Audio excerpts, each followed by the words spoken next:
and somebody can give. I have a doubt regarding IP address, netmask and gateway. Please, you wanted to understand IP address.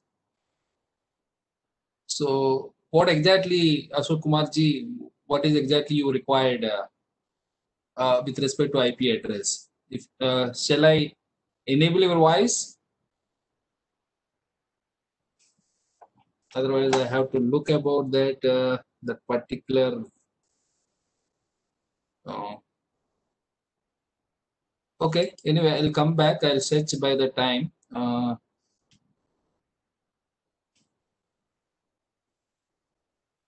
have to look about the network VPD somewhere. So coming to yesterday till we discussed of I think assignment 6, assignment 7. Using the web, identify the information about your organization and the following details. See, basically you need to find about this who is chief information officer, chief information security officer, which of these individuals represents the data owner, data custodian, any data information revealing about your organization. Spelling mistake. Any data or information revealing about your organization critical information directly or indirectly. These are the 4 things.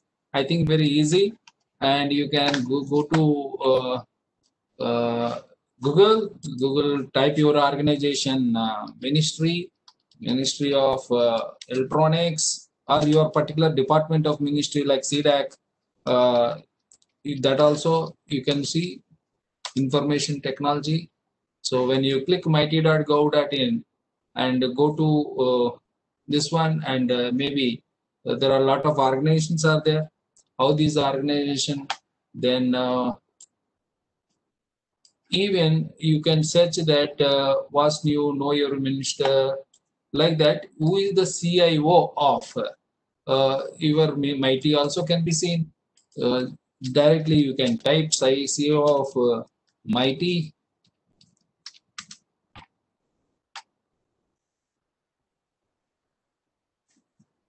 Okay, this is asking the training directly, ministry, MOP or MOL directly, but why CO training role, chief information officer, C governance, digital India gov.in.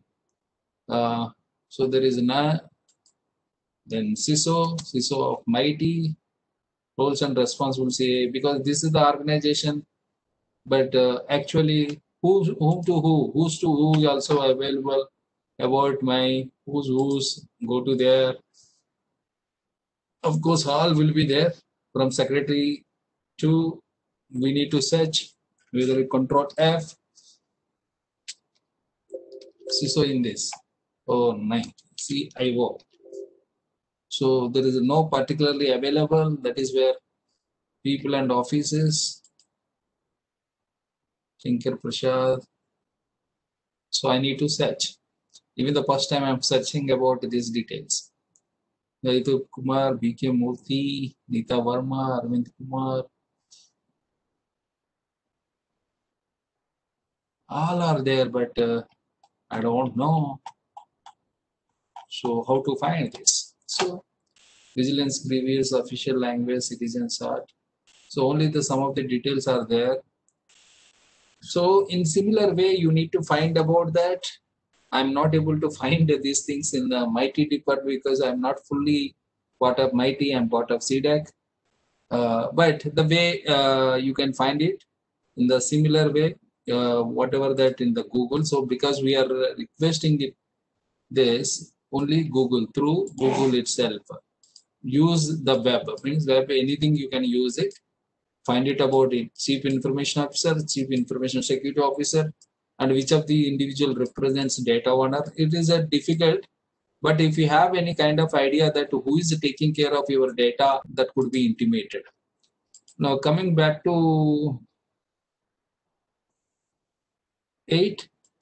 So this is again using web, find out most internal external threats of any organization. So again, same concept. So internal threats to an organization. So there are a lot of an internal, what is the internal threat? What is the example of internal threat? So what is the insider threat? How this is the different and examples, and how to reduce, and the top 5 internal data security threats and how to deal with them. So this is basically to make ourselves to understand what is happening globally. So these are the social engineering is happening, data sharing outside the company, shadow IT devices would be there, and use of unauthorized devices, physical theft of company devices. So these are the more internal threats. Similarly, what are the threats to data security, how to ensure data security, you can further learn by yourself to understand clearly. It's like making yourself comfortably to search whatever the information which we are seeking, because most of the information is available within ourself itself.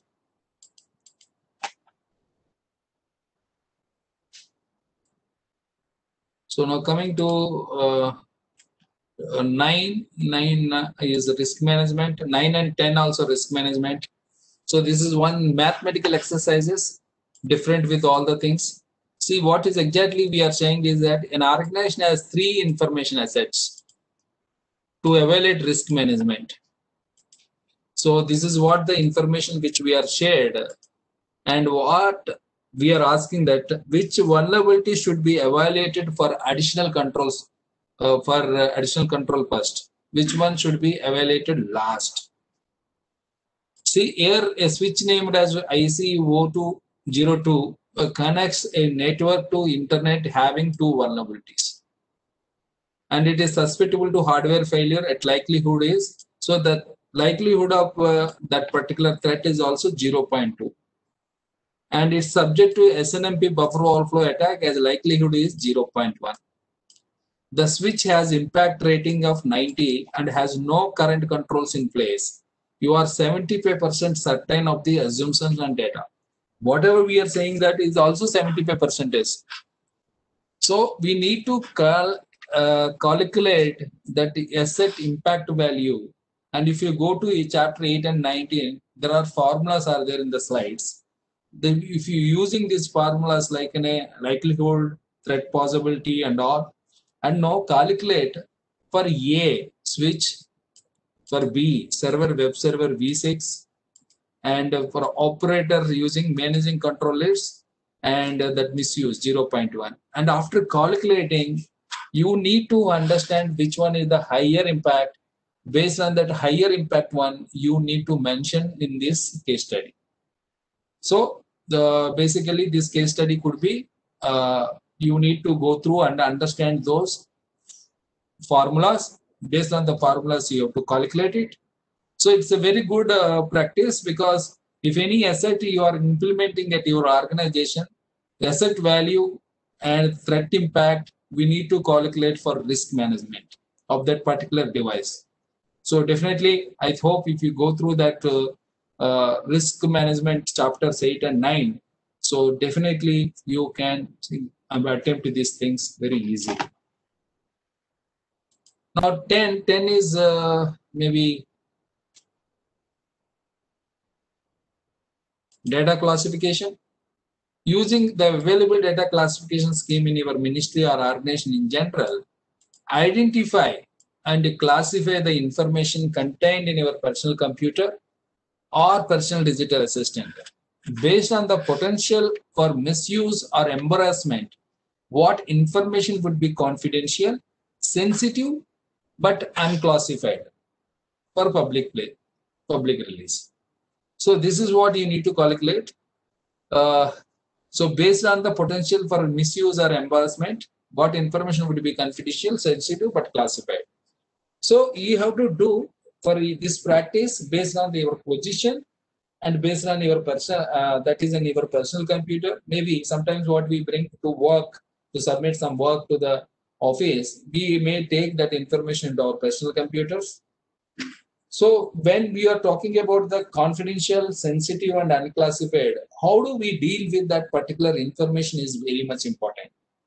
So that is where we need to mention that thing and see that how we can identify. So anything, any information you can take in your personal digital assistant or personal computer. How do you make it, and which data is be confidential and sensitive and unclassified. Now we'll go back. Somebody is asking me about IP address, regarding IP address netmarks. So let me search. Meanwhile, before going that, I wanted to also inform you that we are, I think, just a minute. Yeah, voice boxes, cyber. Okay, this one we'll use.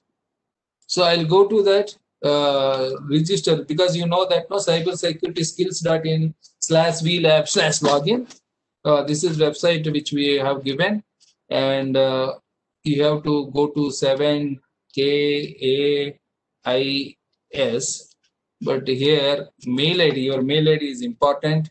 cdac.in 7KIS login. Your session is expired, so maybe I logged in morning, but see this 0 or O always I am also confused. Again, O is there. We'll see CGEPM login. So basically, these people will send a OTP to your email ID. Email OTP sent with OTP ID. The OTP ID will be valid up to this time or unsuccessful attempt. Now I have to go to my website, my email box, and check about that OTP, whether I received or not. Yeah, CDAC VLabs, it got for 38096. This is what OTP, and I copy it and try to post my OTP here. Then KTDNZ is my captcha and login. See, I already reserved 2 labs, Wireshark TCP IP Lab Kali, Scanning Exploit Lab Kali Ubuntu, and even though still there are available labs. If you want to register, you can register it. For register, reserve VLab slot. So these many days you can reserve. Any day you can do all these labs, and you can select one of the lab on 17th, where I'm trying to do morning at 11:30 a.m. to 2 p.m. and come back and reserve the lab. Slot is reserved successfully. So that lab 17th February 2021, I'm able to do that hardening edit labs Ubuntu, this one. So now the time is also up for this 3:30 to 4 p.m. So because before 4 p.m. 10 minutes I have to slot. Your slot timings are start virtual lab. So my labs are enabling. Connection is established. See, I'm able to see directly. I went to the Kali Linux. Authentication is required to create this one. Lab manual also is there within the instance itself, but how to log in, I don't know. So they opened these labs here itself. So you can see introduction to PDF document. So whatever the labs which they were showed, let's say TCP packet, expand, this one. So they were already enabled these labs, lab documents here itself, and you can see these labs and you can do this environment, but TCP IP, and you can read this Wireshark and even increase your data and all. Now I can use either anyone command. So Wireshark, I can start directly. So Wireshark is starting. Ethernet.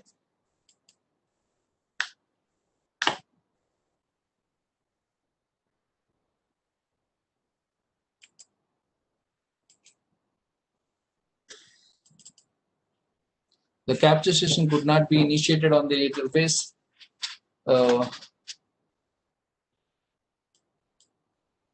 Same problem, yesterday problem. Am I right? So something I have to do that. So Akash, You have to use sudo, sir, before Wireshark in terminal. okay, what is the username password? Password is cdac@123, sir. All users are cdac at 123 or Yeah, root sir. cdac at 123. cdac@123. Okay. So yesterday also I'm not able to demonstrate because of this. So then sudo. Shall I close this? Yes, sir. Okay, because I need to use admin password. Super user sudo. What is the command? Wireshark, sir. Normal sudo space Wireshark. No. Okay, Wireshark. cdac@123. cdac at 123. But this was there in the documentation. Yes, sir. It's aborted. So I'm giving wrong password. Am I right? Otherwise, you can open it directly from tools, sir.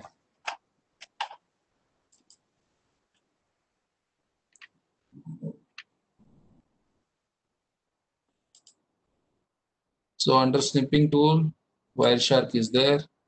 Password is Yes, cdac at 123. Am I right? yes. So it.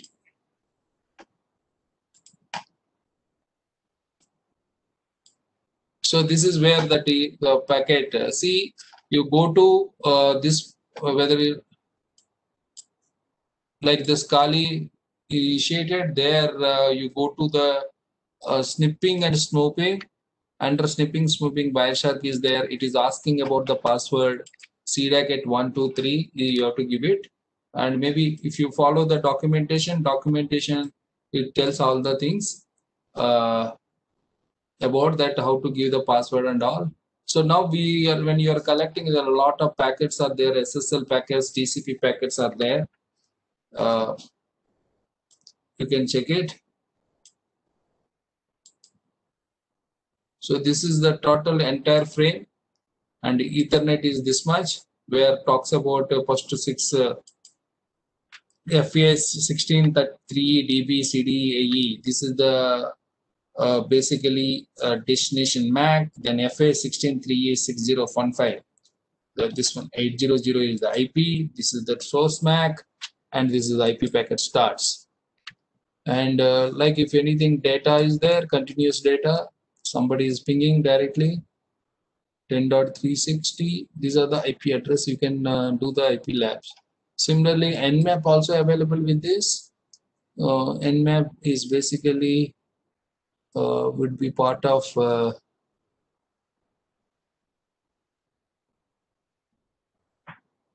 snipping.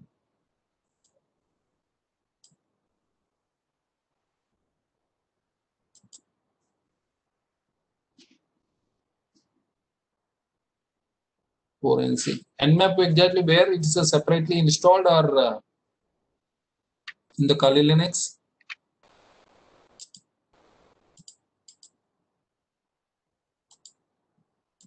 Information gathering, Nmap. So you can give Nmap. So if before that you just IP config. So it is like in a 233, this one, Nmap minus S capital T 192, 168, 233, 235. So this immediately came to the 339 port because I have done in this there is a Microsoft WT server is running. So this is the port, and Nmap you can do this same way. And for each communication you can do that, and you can go through the documentation right from how to install it. Then you can look into that. All documents are stored in this as a TCP IP. If you see that these documents, all documents of TCP/IP labs are available Ethernet, ARP, Internet Protocol, ICMP, TCP, UDP, HTTP, DNS, FTP, Telnet, LDSP, days of auto configuration. Also, you can see that secure shell.pdf. You can do all these TCP/IP labs without any comfortable problems. And then next, so I'm this is in case if you have a this is you can hide it, and in case if you have some problem like let's say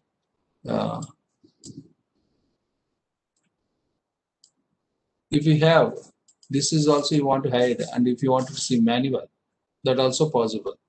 But manual is it's already in the machine itself. And if when you have a two different operating systems, you can parallelly you can keep these two operating systems into two parts, one operating system here, one operating system here. When you are looking about two or three, when you are working about two or three systems also available, you can make 1, 2, 3, 4, and wherever you want, only wanted to work on one machine, you can hide like this. Hide. So either one, you can open it, or otherwise, both also can see at a time. But one would be the smaller one would be the bigger one. When it is coming to the systems, you can adjust the size. So this way you can do the registration. Akash, are you there? Yes, sir. Yes, sir. And you have any two you registered any kind of a two VMs lab? Yes, sir. I have reserved it. I will show it. I will share the screen. Okay, no, not now. I have a small work I have to leave for that. Then at that time you can do the demonstration. Let me take examples by this time, or otherwise you give the let me complete this my thing. Okay, sir.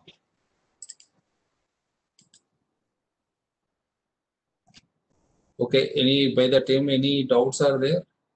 Let me check chat.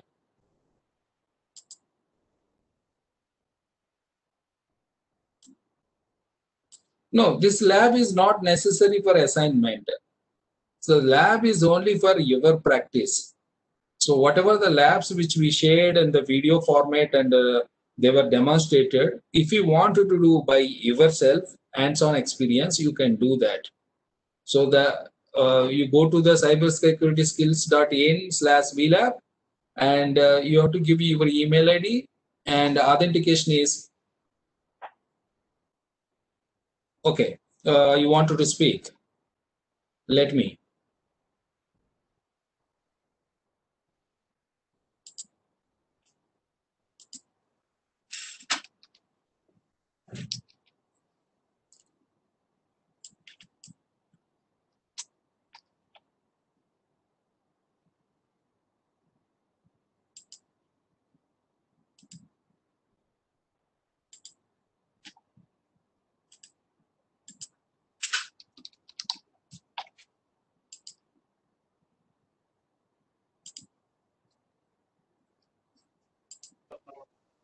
Hello.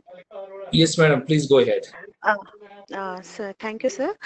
Sir, yesterday you have tell about 6 assignment. तो आपने उसमें सारी चीजें बताई थी, जैसे VM अगर हमारे पास Linux नहीं है तो हम डाउनलोड कर सकते हैं. तो जो ये वर्चुअल लैब है, तो क्या हम इसमें विदाउट अपने सिस्टम पर डाउनलोड करके Linux वगैरह एक्सेस कर सकते हैं? Yes, madam. You can install direct on your Windows machine also, your Linux machine also, that Wireshark. नहीं सर, वो तो डायरेक्टली कर सकते हैं. मैं ये लैब की बात पूछ रही हूँ कि अगर हम लैब पे रजिस्टर करें तो विदाउट इंस्टॉलिंग अवर सिस्टम हम डायरेक्टली लैब पे That's what. If you don't have any resources, you Yes, just sir. type cyberskills.in/vlab. I'll open in another this Yeah. lab, Yes, same sir, I lab. got it. हाँ, yes, sir, I got it. But अभी मैं Somebody is try कर asking रही. once again. That's what.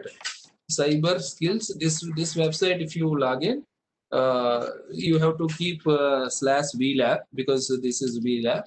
This is what the page, and this is online phone course and cybersecurity. And get started. So when you give that your email, because your email is registered with us, when you Yes, give yes. email ID, and give the captcha, and you will get an OTP. So that Yes, OTP is itself is a user ID password for you to enter into this lab. Once we Okay. entered like this, and you might be having a lot of labs where I'll close. Different labs are there. 5 sets of labs are there, like day 1, day 2, day 3, day 4, day 5 labs. And you can Okay, sir. register it, and these labs are opened till March 31st. Anytime you can do on yourself without any problem. Okay, sir. One more doubt. Actually, previously it was told on chat to submit. Last date was assignment submission was 5th Jan, I think, 5th or 6th Jan. It was preponed, I think. Yes, madam. Actually, what first two batches we were given fifth lab, but it's not like that. You can submit anytime. Okay, okay. Thank you, We are sir. not controlling that. We are not stopping you to post. We are would Sir, okay, yeah. encourage you to do this. Okay, so you are not stopping, but whatever we are posting, it मतलब इसका evaluation होगा वो 40% जो marks आप बता रहे थे. It is showing like that. Delay of 2 days, delay of 3 days, Yes, delay sir. of 5 Yes, days. sir. So do not worry about that. We always look about that. You will do it, and we want you to encourage that you do these labs and complete your certification. Okay. Thank you, sir. Thank you, madam. Somebody is asking about link. Again, I'm typing here. Everyone. Yes, everyone enter message. So, okay, that link I already, okay, sorry, link was wrong. The B is not there. Now, second one you can take it. Okay, somebody is asking me network PPT, so that I'm searching a network PPT. Just a minute, give me 2 minutes. Okay, IP addressing. I don't know whether it opens or not. Let's say it's opening. Sir, I'm opening this IP address. I think I have taken. Just as much as faster I'll go it, and we'll see that if you have any doubts are there, let me immediately stop and do that, because I cannot take. This is almost 40 minutes, so I'm making as fast. So anywhere, if you stopping specific doubt is there, then okay, it's okay, I can answer that. But however, you said that regarding IP address, I don't know what is exactly, but I'm going fast, as much as fast. IP addressing is a logical addressing, because as MAC addressing, physical address, because that is embedded into network card, that's what we called it as a MAC physical address. But when it is coming to the IP addressing, IP address we logically give. It's a software based. That's what logical addressing. And as you know, that is a layer 3 it is working on. And also, again, you know that there are two versions, 32-bit and 128-bit. So we'll limit to our this one only 32-bit. Let we understand. And you know that bit is a value that will represent either 0 or 1. So our IP address, actually, if you look that this is what basically the IP address. Can you identify this IP address? Can you tell? So if I'm saying that this is my IP address, can you remember? It's very difficult. So for that purpose, what exactly we do that? This was 32 bits and to divide it into 4 octets. Octet is any 8-bit. So we are dividing into 4 octets, like 010100101 dot 000000101 and so on. Like this, this format we are divided for our convenience, because we cannot remember this entire IP address. Am I right? That's what we divided into 4 octets, and we said them like that: first octet, second octet, third octet, and fourth octet. So then the 128-bit address is also divided along 16-bit boundaries. So this is E16. This as we remember that two letters in hexadecimal is 1 byte. That means 8-bit. So 4 letters are there, 2 bytes and 16-bit. So 1, 2, 3, 4, 5, 6, 7, 8. 8 into 16, 8 into 10, 80, 8 into 6, 48. So 128-bit. So this is where these are also separated into 16-bit. notation, and for remembering is that. Okay, anyway, we are not discussing about more on this one. So now taking the first octet, total 8 bits are there. Either bit value is either 0 or 1 because of the binary. So how many possible combinations we can create? The 2 power 8, because there are 2 possible values, either 0 or 1. So towards 8, 2 power 8 is 2 power 56 combinations are there. Am I right? So totally then we can represent this data 2 power 7, 2 power 6, 2 power 5 like that. Suppose let's say the value is 1 at 2 power 6. So we will calculate that is as a value 1 into 2 power 6. If it is 0, 0 into 2 power 5. Again fourth bit, this place 1 is there. Let me see that in representation. If all bits are zeros, so because 0 into 2 power 0, 0 into 2 power 1, 0 into 2 power 2 all becomes as an all zeros. And here is 1 bit is there, 1 into 2 power 0 plus 0 into plus 0 0 is again 0, so 1. So this bit is 2, 1 into 2 power 1, 2. 1 into 2 power 0, 1 plus 1 into 2 power 1, 2. 1 plus 2, 3. So on, we will get as much as possible, 256 possible values from 0 to 255. Now you understood, sir, that how IP address per one accurate. So maximum value is always 255 and minimum value is 0 when we are saying an IP address. If somebody is giving an IP address 256, so that is a wrong address.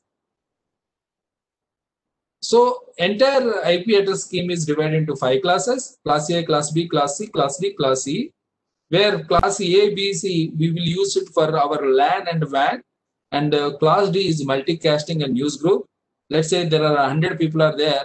We wanted to send a message only to 25 members. So we can making as a multicasting. That 25 machine only we can send the message. If you are sending every message, when I am sending a message and it is reaching to everybody in the group, it is called as a broadcast. But multicasting news groups is only specific people who are authorized with us in that network. That is where this class D network would be used. Class E is kept as a research and development to utilize the proper IP addressing schema and all. So to identify the range of each class, that means which class belongs to which IP address belongs to which class, that would be coming generally with a priority bit concept. What is the priority bit? A priority bit is the leftmost bit. Leftmost bit in the first octet. So we divide into 4 octets. In the first octet, if you take it, the leftmost bits, which we always called priority bits. And when it is coming to the class A, the priority bit is 0. That means in a first octet, when you put it, all these are in the bits, in the 0 and 1. If first bit is 0, that is always class A. I hope you understood. Class B is that the first 2 bits of first octet are 1, 0, then definitely we called it as a class B. Because why? That also we'll understand. If first 3 bits are 1, 1, 0, then it is a class C. So how many priority bits are there for class A? Only 1. How many bits are the priority bits for class B? 2 bits. And how many bits are priority bits? 3 bits. So class D, there are 1, 1, 1, 0. If it is first octet, first 4 bits are 1, 1, 1, 0. That is class D network. Similarly, first all 4 bits are 1s, then it is a class C. For a class A range, reserved first bit in first octet, the value of bit should not change. So this first bit of this first octet should not change value. If it is becoming 1, then it cannot be in a class A. If it is 0, always 0, then it is a class A network. So if you look into that, in the similar way, all zeros. So class A network, all are zeros. That means when you represent all 256 networks, possible ways of either 1, 0, so we have only when the first bit is 0, 0 to 127. So that's what, if first octet lies between always 0 to 127. If somebody is saying 10.24.25.122. So that network is always class A, because 10 lies between 0 to 127. That means that hexadecimal of the first octet always, the first bit is always 0. I hope you are understanding. If you are not understanding, let me check your chat box. Yeah, 128 bits is for version 6, 32 bits for version 4. Okay, then class B in the similar way. So 1 zeros are there when you are, so that is where 129 to 191 only will come. So the address of first octet belongs to 128 to between 128 to 191, then that is class B. So this is the range of networks. And class C, mostly the people who uses in general in the small networks. So 192 to 223. Then class D 224 to 239, where class E 240 to 255. So IP address is divided into network and host portion. This is also important point to understand. Class A is written as n.h.h.h. If an IP address is given for class A network, default network, only the first octet is a network address. Then the remaining address, 3 octets are host address. Am I right? So class B is first 2 octets are the network address. And if it is lies between 0 to 127, that is A class address. And the first octet is always network address.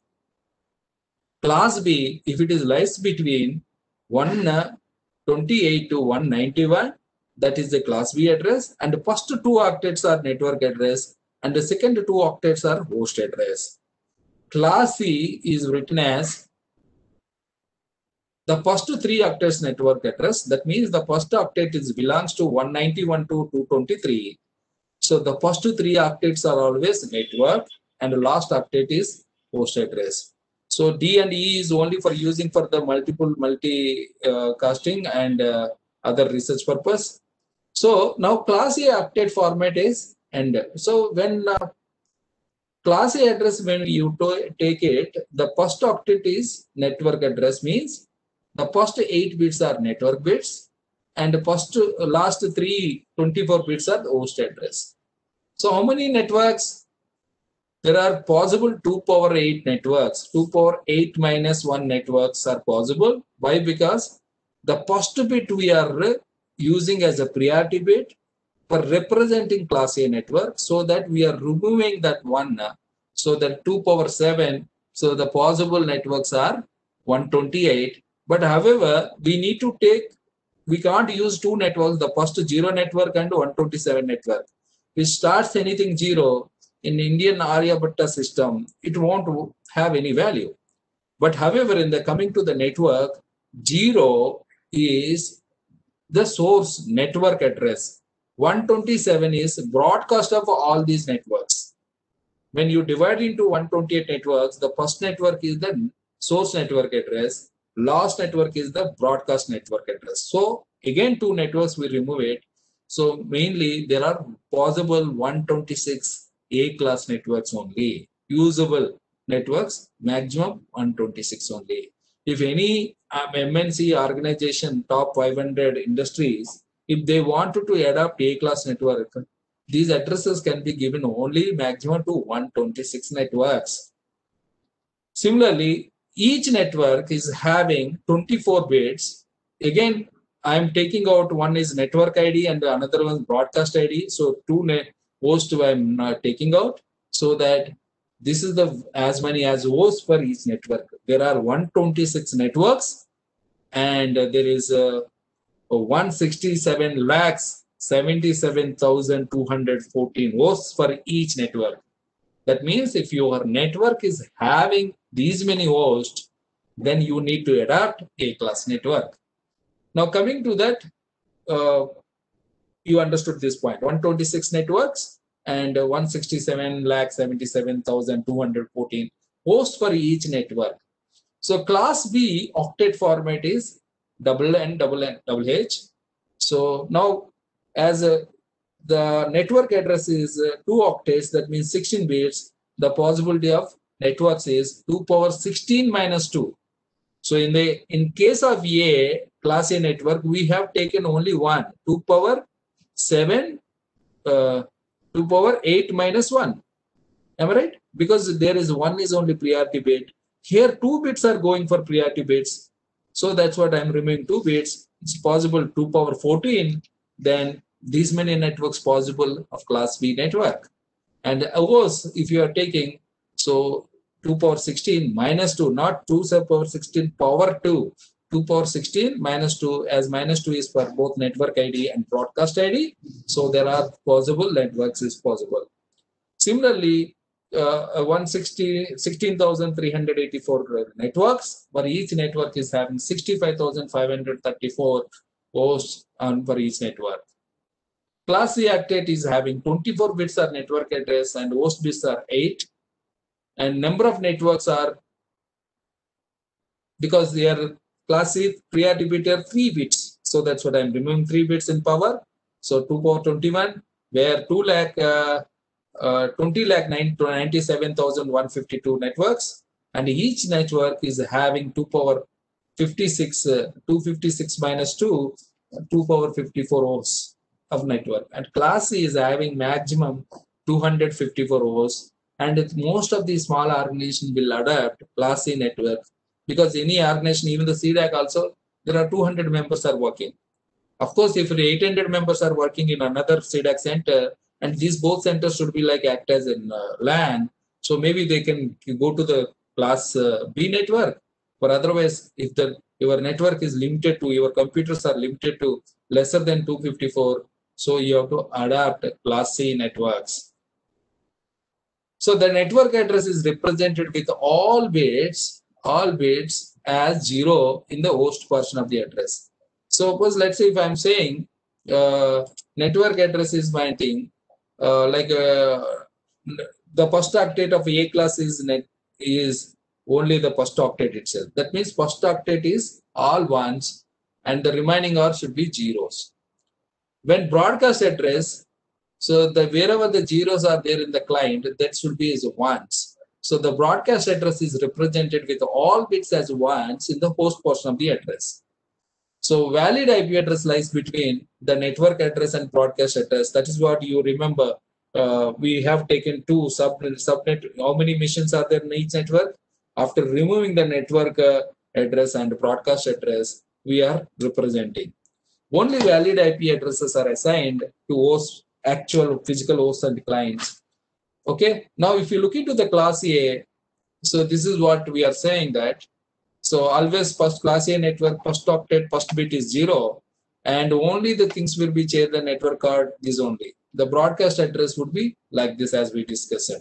So the possible networks, class B, class A 10.0.0.02, 10.255.255.255.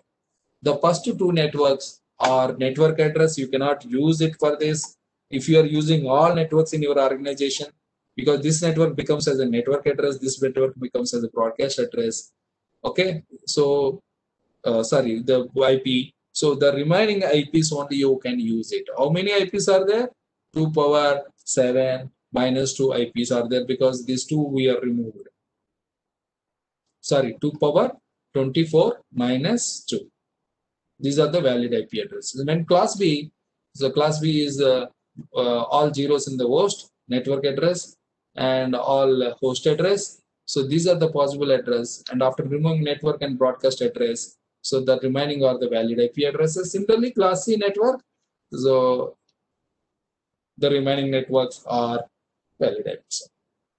So each network, there are 250, there are as many as network, 2 power 24 minus 3 networks are there, and each network is having 254 valid IP addresses.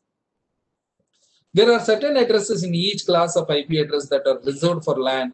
These addresses are called private addresses, because that everybody wanted to connect internet publicly, but everybody should have a public IP. Public IP means whatever we discussed, all IPs we are considering as a public IP. There is a limitation. Either it could be a 2 power 32 maximum IPs are there, even though if you are considering each and network address, broadcast address also. But still, this is limited and it is not sufficient for the global requirements. So that is where some of the IP addresses which we are understanding, those that should be reserved for the private IP addressing so that we can act. So out of this class A's, class B's, class C, there are certain IP addresses, they made it as in a private IP addresses so that internally you can use it to connect your own network. 10.0.0.0.2, 10.255.255, 172.16.0.02, 171.31.255, and when it is class C, 192.168.0.02, 192.168.255.255. These classes you can use it as a private IP addresses to communicate your private communication. Now coming to the subnet mask, differentiate the network portion and the host portion. Sorry, the subnet mask differentiate the your network portion and host portion. Subnet mask is being given for host identification of network ID. Sorry, just give me a minute.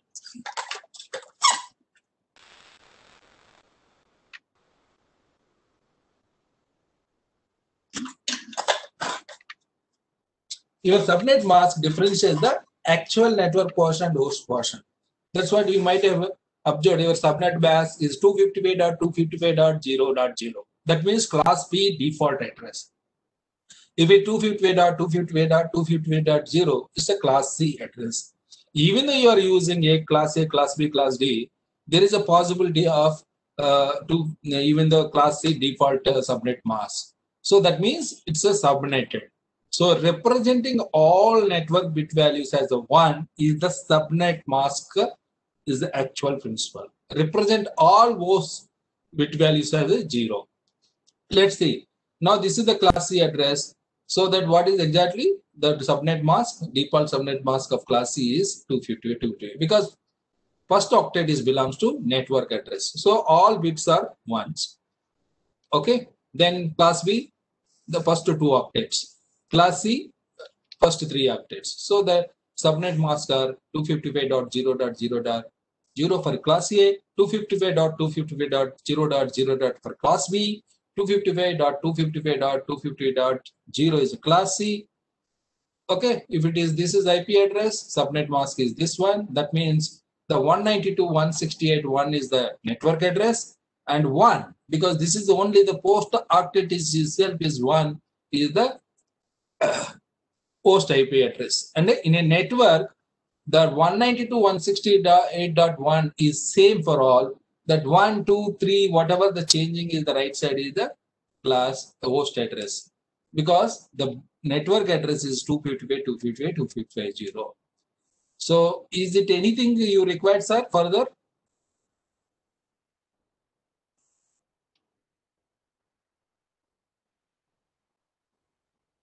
So this is the becomes network address 192.168.1.0 because 111.10 either 100, 01, 0, 11 is only 1. So that is where when you do make it this, so you will get so jar get, so you will get your network address. And AND table, the output of AND table is only 1 if both is output, for all other possible units is 0. So this way we need to calculate subnet mask. Sir, is it sufficient or you have a further any doubt? If you want to enable your thing again, if you want to know any other doubt, let me know. Mr. Ashok Kumar.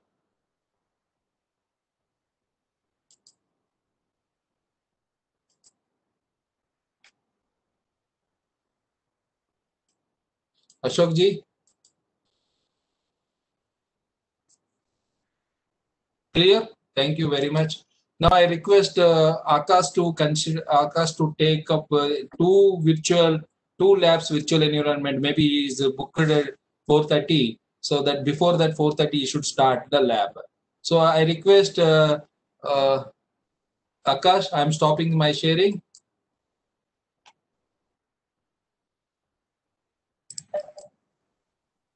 request Naresh to give the share to Akash. Akash will deliver. Yes. And today close the session, and the next doubt session, if anything you required, we will let you know as soon as possible.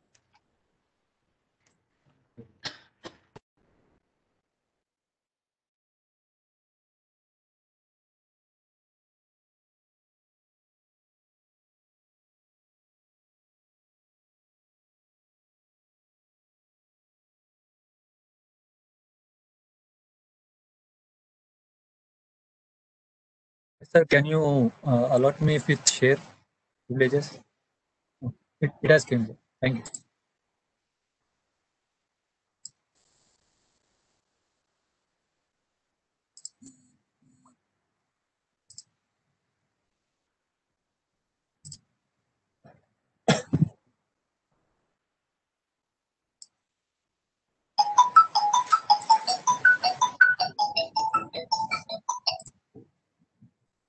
So now I am going to show you the how to see how to communicate with the two VMs.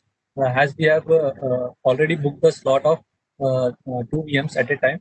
So now you are going to see. So of 4:10 to 4:40 p.m. I have registered my slot, and now I am going to start the VLAB. Okay.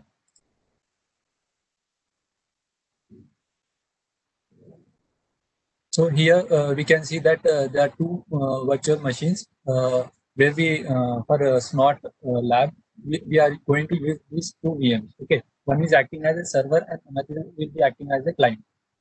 If you want to use only one VM at a time, so you can hide the client VM and you can see the server VM.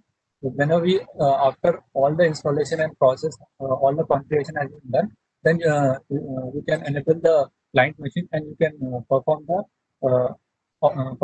anything which has been listed in your lab document. So before going further, we have to give the privileges.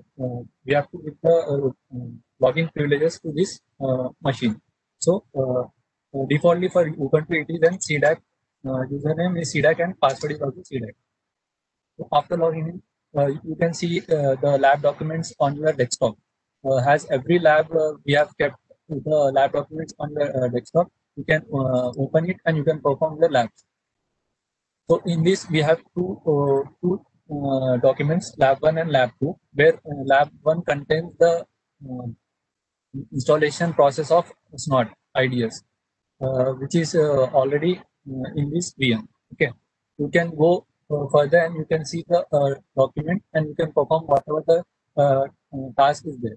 So at last, when you see the after installation, you can see the configuration of SNOT. Okay, so I'm going to show you how we will communicate to the client. When a server is installed with all the configurations of SNOT, how to communicate with the client. So in the second document, you can see we are using some client machine. So in first machine, first we will check the what IP address the VM contains. So in this, we can see the IP address is 192.168.233.47. So same thing, we will check in our client machine.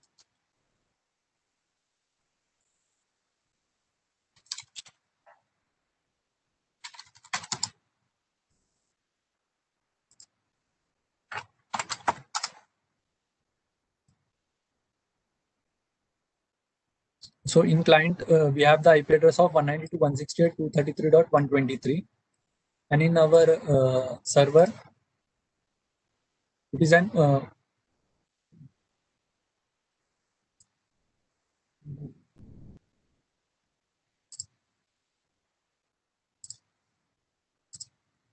in our server it is an 47 and 47 IP, and in client we have 123 IP. Okay. Whenever we want to see whatever the configurations we have done, whatever if a client is acting as an attacker to attacker, so we will give the command. So we are performing nmap. We are using the nmap tool in this particular VM client machine. Okay,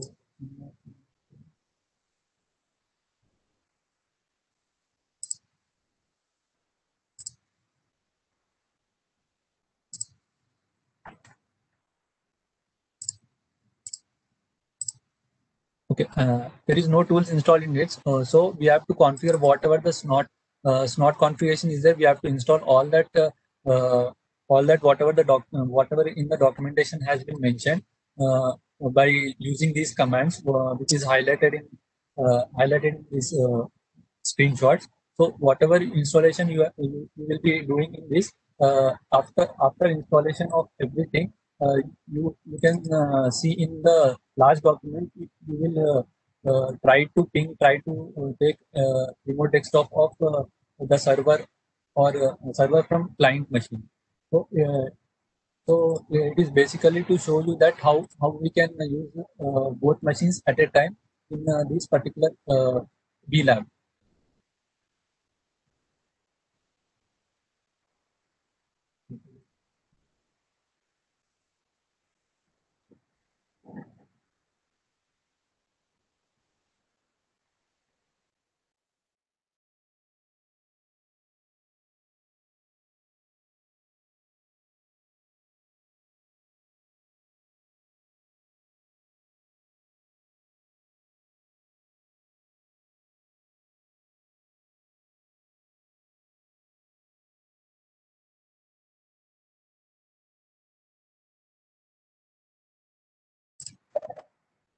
So now I will show you some commands how to install the snot. How to install the snot in this server machine. Okay, by looking at the documentation of the lab, we will try to give some commands in our server, and we will try to install the snot.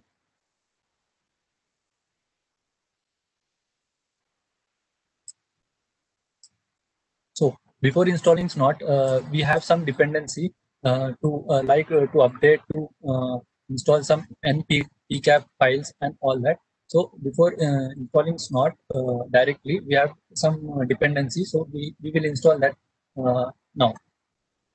Okay, here you can see we have mentioned the URL. What command you have to use. So directly you can see that command. You can copy it from here, and you can directly give it to the terminal. Okay. So it will download the packages, whatever command we have given. Similarly, we will continue to install whatever the packages we required in this, which is mentioned in the document. Okay. Now we will install the libpcap file, and it is a zip file. It is an compressed file. So first we will download that compressed. We have downloaded the compressed file before, and now we are going to unzip or untar the file in the command line. Okay, for that we have a command called tar-xzef and that particular package name.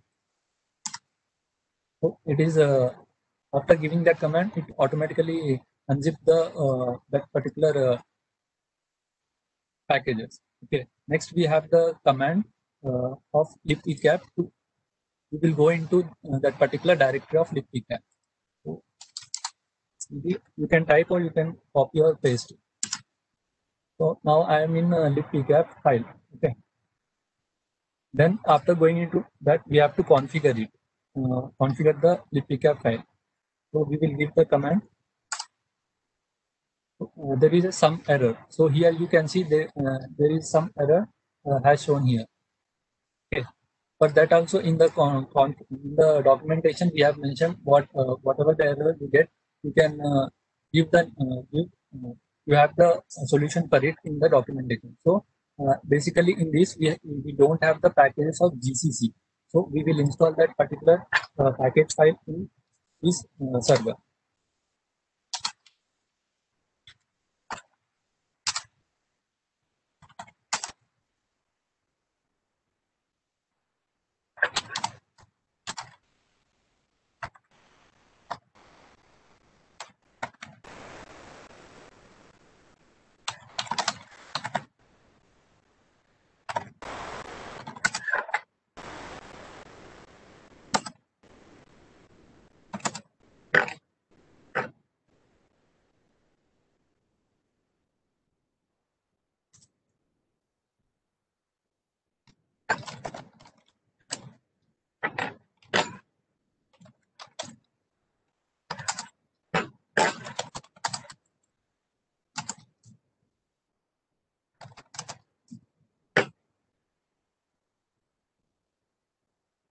Okay.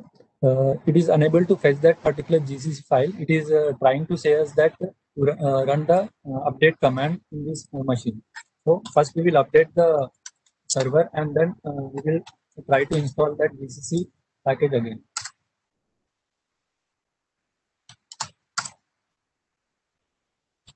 It will take some time to update the server.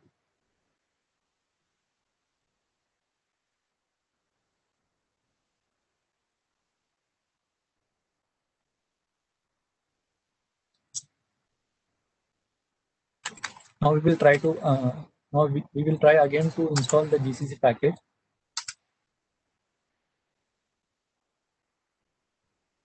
Now it is installing it successfully with no errors.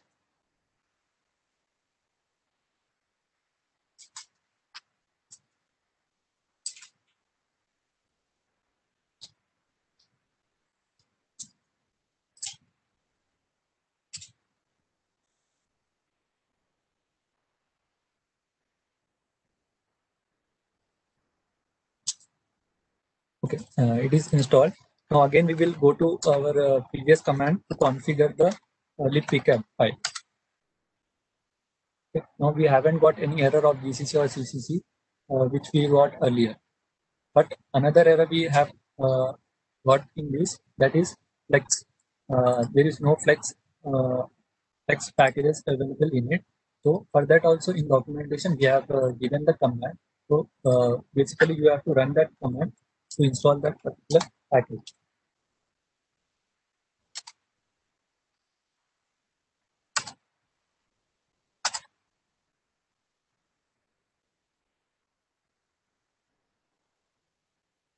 After that, again we have to run our previous command to configure the libpcap. That is /configure after it is installed.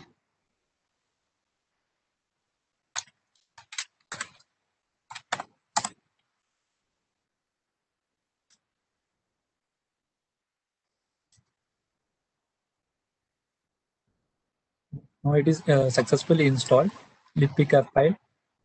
Now there are some more back packages which we have to install before installing the smart. That is makefile. So the normal command is sudo apt install make.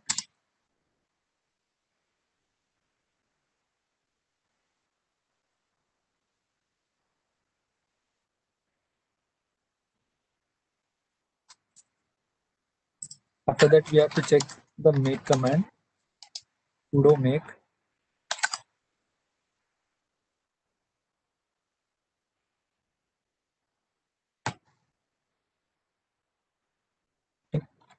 Then the command is sudo make install. It is done successfully. Then to check to check whether the Snort server is having some web server or something. So basically we will install a Apache page in this for checking from the client machine. So we are going to use the command sudo apt install Apache 2, which is a basic web server.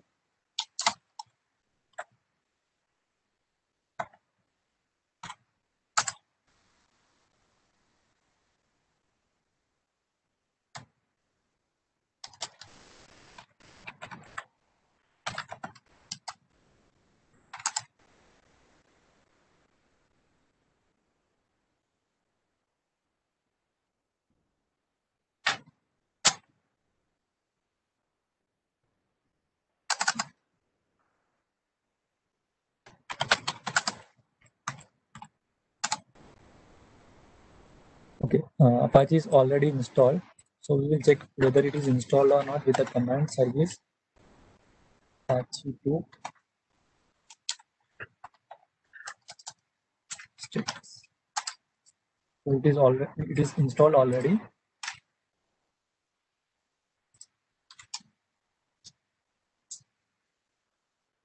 Next, if you want to install any PHP packages, you can install that package. At this time, I'm not installing any PHP package, and I'm directly going to install the Snort. So it is a basic command sudo apt install It's not.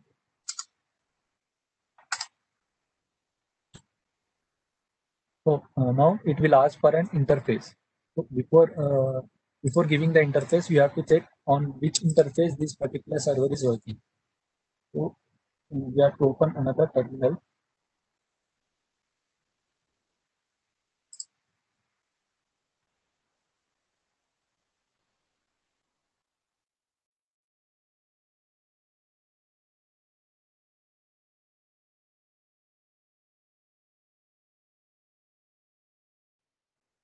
So I have booked the slot from 4:10 to 4:40. That's why this error has came, because the slot timing has been finished. So we have to again before means in that time only we have to finish our labs, and we have to configure whatever documentation we have provided. Like this, we can work on this particular web page. You can take the remote VM from the web page, and you can do it. There is no need to install any VM in your base PC or base laptop. You can access this particular VLab site, has sir has said it, cybersecurity skills dot in slash VLab, and you can book your slots according to your feasibility, and you can perform whatever the labs we have provided in that particular VM or particular instance, which we have reserved for performing the lab.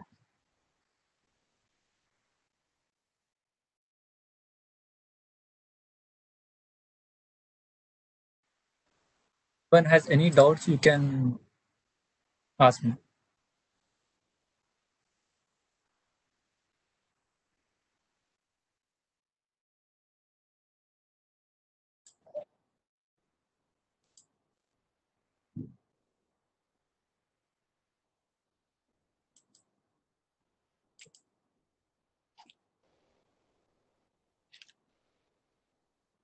Any doubts?